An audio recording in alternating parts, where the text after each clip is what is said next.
Hola, son Eva Mejuto. Bueno, pois, se algo positivo, que ven poucas cousas positivas, tivo, non? Esta pandemia, esta obriga de quedarnos na casa, polo menos eu é que dispoñía dun tempo para, bueno, pois para ler lecturas que tiña atrasadas ou libros que me apetecía reler. Entón, bueno, pois gustaríame aproveitar tamén este espazo que me dades para recomendar dous libros que aproveitei para ler e para reler neste tempo de confinamento. Pois un é A cabeza de Medusa, de Marilar Alexandre, é unha obra para o público juvenil, pero non necesariamente, e que se publicou no ano 2008, pero un libro que merece moitísimo facer un revisitalo, está de perfecta actualidade, moitas veces as novidades fan que non lle prestemos atención a libros que se publicaron hai tempo e que está moi ben, non? Entón, para min, este é un dos libros que paga a pena seguir, é un libro moi valente no seu tempo, foi o primeiro que eu saiba, o primeiro libro de temática juvenil que trata dunha maneira explícita, directa, pois, ao caso de a violación, non? Da que foron vítimas dúas rapaces de instituto. A obra está inspirada nun acontecemento real, non? Entón, bueno, creo que Marilar fixo dunha maneira moi acertada, moi acaída,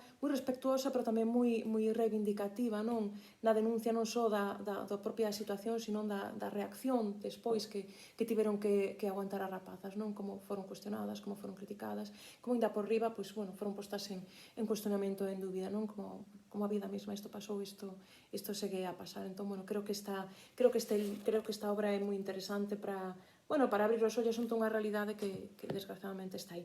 Despois aproveitei tamén para ler este libro que se chama, que é a obra poética, un cartafol da obra poética de Xoán Carballeira.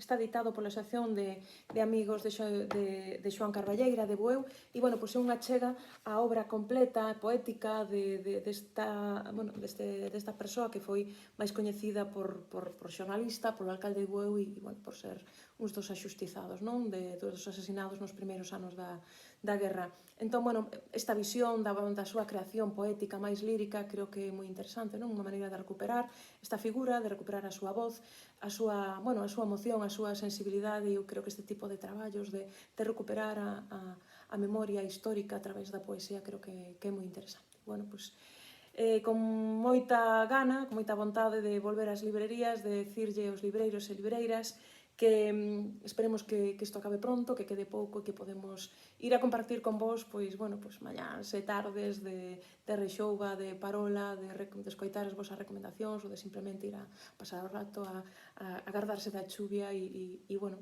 vos sodes moi xenerosos e xenerosas, sempre nos deixades, sempre nos acubillades, non? Coa calor dos vosos espazos, dos vosos libros e das vosas palabras. Entón, moita gana de librería.